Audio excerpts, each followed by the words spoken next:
il governo regionale ancora non ha rinnovato le convenzioni con le riserve che voi gestite, ma non solo voi, anche altri enti come il vostro. Ecco, la cosa vi preoccupa? Avete pensato quale può essere il futuro delle riserve in Sicilia e vi date una spiegazione?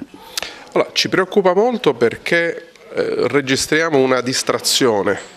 Devo dire non da parte di tutti, ci sono alcuni gruppi parlamentari che abbiamo già incontrato e che invece dimostrano di essere molto interessati all'argomento, però complessivamente non c'è dubbio che il governo e la maggioranza ancora oggi non hanno dato dimostrazione di grande interesse ed è non solo un peccato ma è comunque un atto di miopia.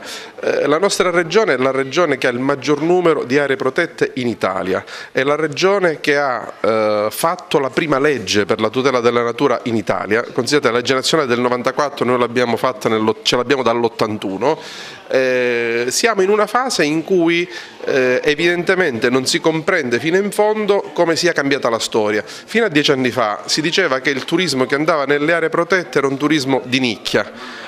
Oggi nessuno più può dire una cosa di questo tipo, il turismo che arriva nelle aree protette è un turismo molto numeroso, è un turismo qualificato, è un turismo ricco di persone che poi normalmente sono stanziali e lasciano diciamo, molte risorse. È evidente che per ottenere i due risultati, tutelare la natura e migliorare l'offerta turistica, questo governo non può continuare a girarsi dall'altra parte senza accorgersi della crisi che oggi stanno vivendo tutte le aree protette, non solo quelle gestite dalle associazioni ambientaliste.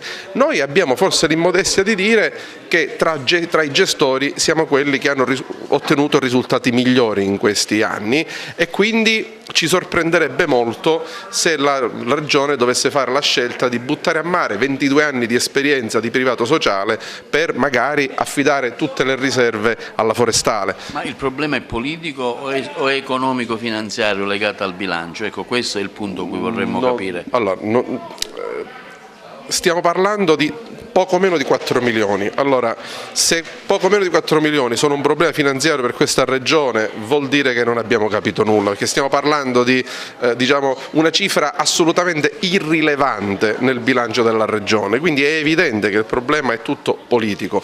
Non vorrei che la questione fosse legata al fatto che le gestioni delle associazioni ambientaliste sono gestioni libere, politicamente non rispondono a nessuno. Non vorrei che fosse questa la ragione, perché questo ci farebbe rimpiangere la Prima Repubblica, perché durante la Prima Repubblica questo modello di privato sociale nasce proprio perché c'è una politica della quale abbiamo tutti spesso parlato male, ma che riconosceva il ruolo delle associazioni ambientaliste come un ruolo di primo piano in una scommessa come questa, cioè quella dell'affermazione della tutela della natura in questa regione.